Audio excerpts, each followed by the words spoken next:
अस्सलाम वालेकुम। आज हम स्टार्ट करेंगे chemistry 11 chapter 2 atomic structure exercise MCQs. MCQ number 1 is what does the electronic configuration 1s2, 2s2, 2p6 represent? हमें पता है कि जो इलेक्ट्रॉनिक कॉन्फ़िगरेशन होती है वो हम लिखते हैं on the basis of electrons in an atom.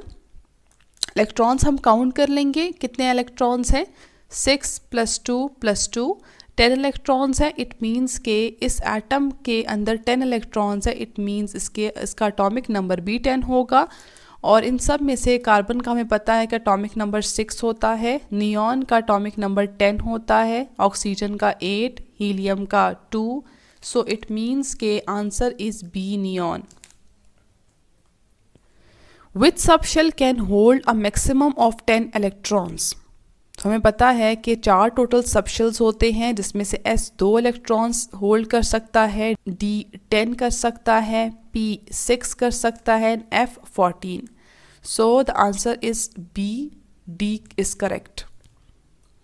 Next, how many unpaired electrons are there in electronic configuration 3d5?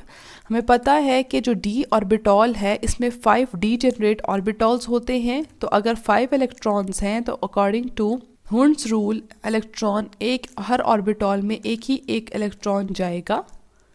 So there will be 5 unpaired electrons. Answer D is correct. Which element has electronic configuration this?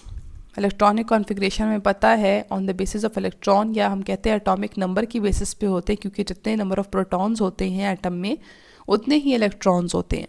अगर हम count करें इन electrons को तो ये total 28 बनते हैं। तो इनमें से जिसका एटॉमिक नंबर 28 होगा ये उसकी इलेक्ट्रॉनिक कॉन्फ़िगरेशन होगी। तो इसमें से हमें पता है कि जो निकल का एटॉमिक नंबर होता है वो 28 होता है, क्योंकि आयरन का 26 एटॉमिक नंबर है, जिंक का 30 है और कॉपर का 29 है। So this one is correct. What is the electronic configuration of chlorine ion? Chlorine ion का मतलब है कि एक एटम ने एक इलेक्ट्रॉन गेन किया हुआ है। वैसे तो क्लोरीन एटम में 17 इलेक्ट्रॉन्स होते हैं और क्लोरीन आयन में क्या होगा, एक इलेक्ट्रॉन ऐड कर देंगे, टोटल 18 इलेक्ट्रॉन्स हो जाएंगे। अब इनमें से जिसकी इलेक्ट्रॉनिक कॉन्फ़िगरेशन 18 होगी वो आंसर होगा। तो ये फर्स्ट ऑप्शन ठीक है, क्योंकि इसके इलेक्ट्रॉन्स अगर आप काउंट करें तो वो 18 बनते हैं। सेकेंडली यहाँ पर अगर हम करें तो ये 17 बनते हैं, और ये क्लोरीन एटम की इलेक्ट्रॉनिक कॉन्फ़िगरेशन है, आयन की नहीं है। और अगर हम इनको देखें तो ये गलत लिखे हुए, क्योंकि P में 6 से ज़्यादा इलेक्ट्रॉन्स नहीं आ सकते, तो ये भी रॉन्ग है और ये भी रॉन्ग है। Next, magnesium has how many isotopes? तो मैग्नीशियम के टोटल 3 आइसोटोप्स होते हैं। Option C 3 is correct. MCQ number 7, what is the basis on which molecular ions are splitted in mass spectrometry?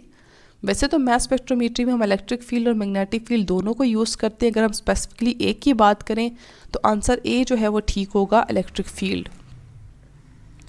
Which orbital is sausage shaped? जब हमने chapter पढ़ा था तो मैंने आपको बताया था जो पी ऑर्बिटॉल है इसको हम सॉसेज शेप भी कहते हैं, डम्बल भी कहते हैं और सॉसेज भी कहते हैं। Electrons tend to reside separately in the degenerate orbitals, this is called. ये कौन से रूल ने हमें बताया था कि इलेक्ट्रॉन जब डीजेनरेट ऑर्बिटॉल्स अवेलेबल होते हैं तो इलेक्ट्रॉन उनमें जाते हैं, ना कि एक ही ऑर्बिटॉल में डबल स्पिन के साथ। तो ये हमारे पास रूल आया था हुर्न्स रूल से। ये रूल हमें हुर्न्स ने दिया था।